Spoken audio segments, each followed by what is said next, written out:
Bitcoin is down after hitting a all-time high yesterday, guys. It's actually down 4%. This is actually pretty funny. The markets are crashing because of some inflation report or whatever. Honestly, guys, no one really knows what PPI is. And I'm not gonna lie, guys, people are panic selling for something that they don't understand. It's pretty funny, but overall, guys, you guys already know the drill. You buy and hold. You don't panic sell on news. You don't panic sell at 117 when we just hit 124. Guys, let's talk about it. So Bitcoin yesterday hit $124,000, marking a new all-time high, and is down pretty interesting. It's on $6,000. Like, holy shit. Like, I get it. Like, that's a pretty big dip when you look at the grand scheme of things, right? Like, back in the day, a 1%, like down 1% would only be down like a couple $100, right? But now it's, as Bitcoin gets bigger and bigger, these moves start to get a lot scarier and a lot more volatile, or not volatile, but a lot more spread in terms of dollar amount, right? So in terms of dollar amount, yeah, a lot more volatile. So let's take a look here, guys. We could see Bitcoin in the past week is pretty much neutral. In the past month, again, almost more or less neutral. And in the past year, guys, still up 99%.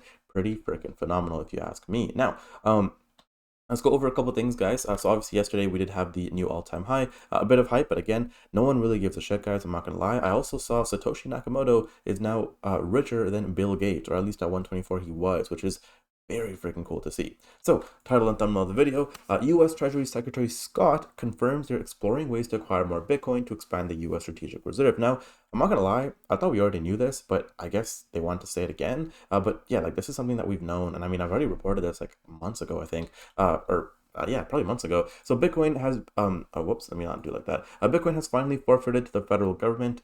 Wait, what? Has Bitcoin that has been forfeited to the federal government will be the foundation of the strategic Bitcoin reserve that President Trump established in its March executive order. In addition, Treasury is committed to exploring budget neutral pathways to acquire more Bitcoin to expand the reserve and to execute on the president's promise to make the United States the Bitcoin superpower of the world. So obviously, guys, very, very bullish. As America continues to buy more and more and more, other countries are going to do the same. Like yesterday, we saw Papua New Guinea. They also want to acquire more Bitcoin. So again, the Bitcoin is there, guys. All the countries are just going to go and buy it. Okay, now, this is pretty cool. Some news coming out of France. Publicly traded Sequoia, je sais pas comment on dit ça. I don't know how to say that in French, but I think it's pronounced Sequoia.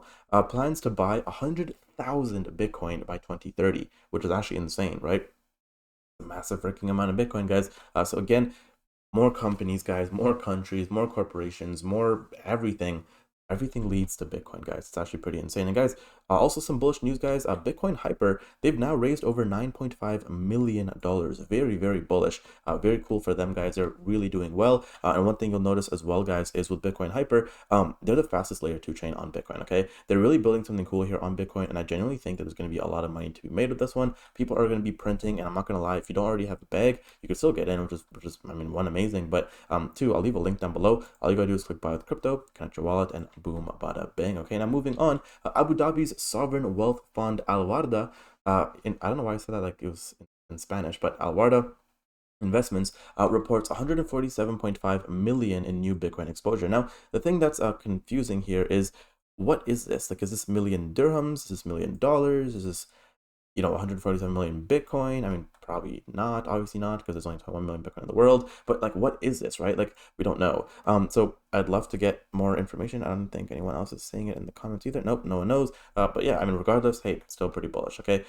Again, Arab money, oil money coming in. Let's make it happen. Okay. Now, fun fact: Bitcoin volatility over the last 15 years, it has been steadily declining. Okay, very interesting. And obviously, guys, volatility in terms of percentages, it's going to be declining because of how big it gets, because of how much supply is controlled and how many people are holding. Okay, and now finally, guys, obviously we talked about this is actually the most bullish news today. Okay, let's see what America does, because right now the ball is in America's court, and as they continue to grow and buy more Bitcoin, more countries will follow suit. But guys, that is it for today. If you guys did enjoy, make sure you leave a like, subscribe down below, and I'll see you guys in the next one. Take care.